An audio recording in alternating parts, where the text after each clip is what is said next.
Lucci and Kaku pleaded with Zoro and Lucci to let them go. The underlying concern is whether they are genuinely forming an alliance. Yet Zoro views them with suspicion. He asserts that once they're freed, they won't let themselves be restrained again. However, Kaku counters this by saying it's a misconception and promises that once they're safe, they'll willingly put the cuffs back on without resistance. Luffy, whose mind works on another dimension, is convinced of their words. Zoro, however, shouts at the top of his voice, calling them liars at that moment. As Hawk swings his leg and unleashes a large flying slash with his leg. The attack is so powerful that it knocks Zoro and Luffy flying in the air. Zoro gazes at the Hawk's leg that has transformed into a blade and realizes that this is because of the dice fruit powers used by former Baroque Works agent Daz. Bonus is visible on Seahawk's hand, where a green, blood-like fluid is being absorbed. This fluid, created by Vigor-Punk, is derived from synthesizing individuals' DNA or lineage factor to replicate their devil fruit abilities. Following the assault, Kaku remarks that if Luffy and Zoro keep having to rescue them, they'll never make any progress. Essentially, he's telling Zoro that if they want a chance at survival, they need to free them. Shaka confronts the CP0 agents, inquiring about their true intentions for the invasion.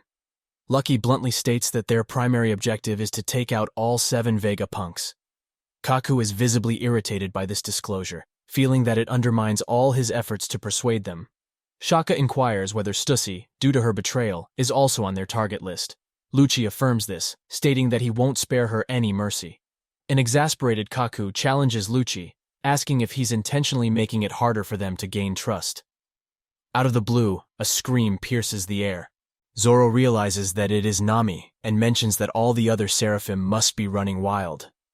Zoro is worried that how are they going to protect everyone on top of the 7 Vegapunks? Luffy asks Chaka for the cuff keys. Chaka gives him the keys, saying that the decision is now in his hands and the only thing he has to make sure is that Stella must be protected at all costs. Luffy turns to Lucy and tells him that when the Seraphim will be defeated and they realize that they cannot beat him, they won't be a sore loser and go after his friends in Vegapunk. Is that clear? Zoro calls Luffy idiot, exclaiming that who will fall for a taunt like that? Lucci does agree with Zoro. Lucy tells Luffy that he is his top priority on his hit list and expresses that he wants to kill him first and then go after his friends. Zoro exclaims that the guy took the bait. Esper then prepares for an attack and fires an Ursus shock. But at that point, both Zero agents have been freed. His Ursus shock destroys the roof of the laboratory. Luffy assumes Gear 4th and uses Go Mu, no Kong gun, while Lucci assumes his hybrid form and uses Rokoshiki OJI. Meanwhile, Zoro and Kaku join forces against Hawk, repelling him with Santoryu Purgatory and Tempest Kick White Thunder, respectively. Both Bear and Hawk are attacked by them and are thrashed backwards.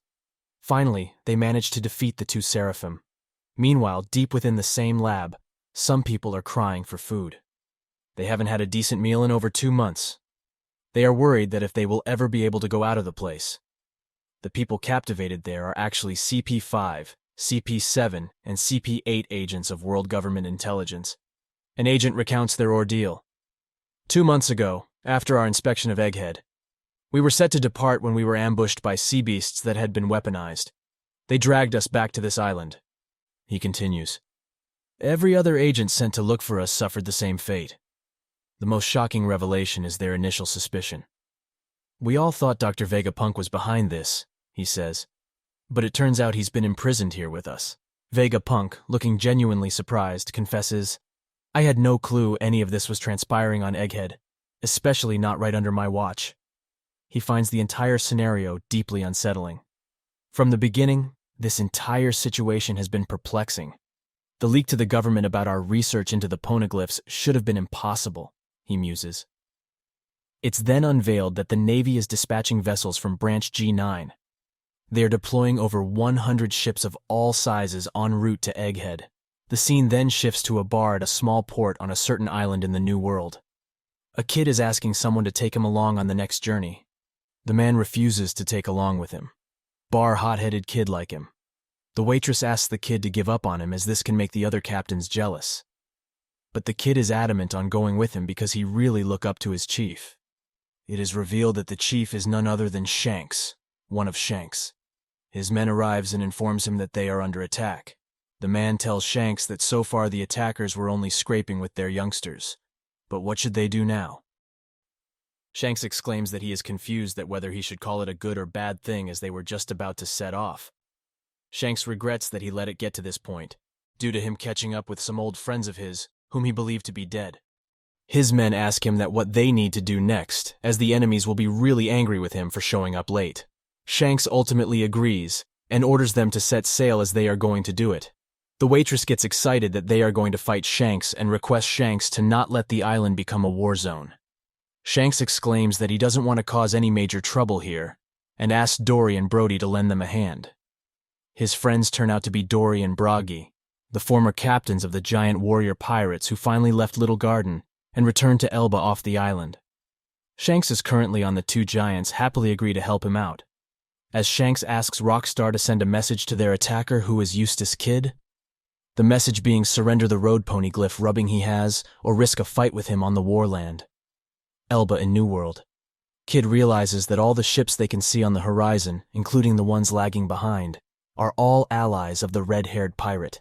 Every one of them seems like a big shot, and they are all sworn to the Emperor. Killer reveals that the last time they tried to fight him, it was a completely one-sided fight. They took Kid's arm before he could even got a chance to see Shanks. Killer fears that this time they won't settle for an arm and would take his life instead. Meanwhile, Shanks is preparing to set sail, and everybody around him looks at him in awe and are praising him.